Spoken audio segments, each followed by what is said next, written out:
আমাদের রাজ্য সম্মেলন মানে হচ্ছে এটা রাজনৈতিক সাংগঠনিক উৎসব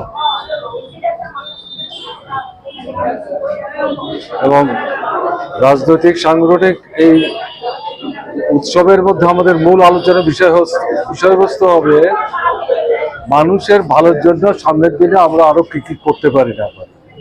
এই যে সামগ্রিক ভালোর চিন্তা, তার সাথে রক্তদান একটা অত্যন্ত গুরুত্বপূর্ণ বিষয়। এটা নতুন কিছু না, অনেক আগে থেকেই এই প্র্যাকটিসটা আমরা করে আসছি। এবার আমি যেটা লক্ষ্য করলাম, অনেকদিন পর এখানকার উদ্যোগে রক্তদাতা দাত্রীর যে সংখ্যাটা এটা বাড়ছে, এটা উৎসাহব্যঞ্জক। কেমন তাতে তো মানে বুঝতে অসুবিধা হচ্ছে না, পরিবেশ পরিমণ্ডলের মধ্যে পরিবর্তন আসছে। কেমন এটা আপনা আপনি হবে না, লড়াই করতে হবে, সংগ্রাম করতে হবে। কেমন না, আমাদের এই সম্মেলনের মধ্যে এটাই সবচেয়ে বেশি গুরুত্ব দিয়ে আলোচনা হবে। আমার বিশ্বাস এই সম্মেলন থেকে ত্রিপুরার গণতান্ত্রিক আন্দোলন তাকে সামনের দিকে এগিয়ে নিয়ে যাওয়ার ক্ষেত্রে একটা সঠিক পথের দিশা নিশ্চয়ই বেরিয়ে আসবে।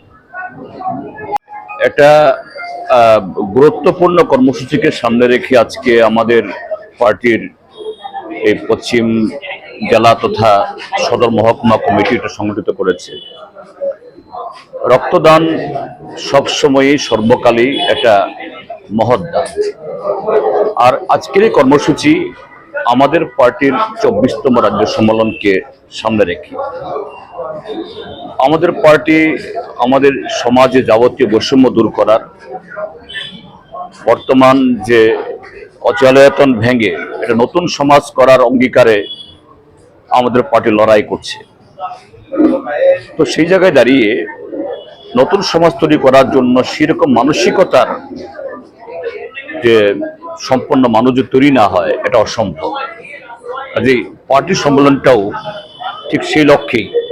আমাদের দেশে এখন যখন সাম্প্রদায়িক এবং নানা ধরনের বৈষম্য এবং শাসক দলের তরফ থেকে সমাজের মধ্যে আরো বিভেদ তৈরি করার চেষ্টা চলছে, এই জায়গায় দাঁড়িয়ে অসংখ্য যুবক আজকে যেখানে আসছেন, এটা একটা বার্তাবাহক যে নতুন প্রজন্ম দেশের এই বর্তমান অবস্থার সাথে তারা খুবই এর থেকে বেরিয়ে আসতে চায় এবং তার সে অঙ্গীকার নিয়েই আজকে তারা আসছেন। আমি সমস্ত রক্তদানকারী আমাদের বন্ধুদের কৃতজ্ঞতা জানাচ্ছি, তাদের সুস্বাস্থ্য এবং দীর্ঘায়ু কামনা করছি।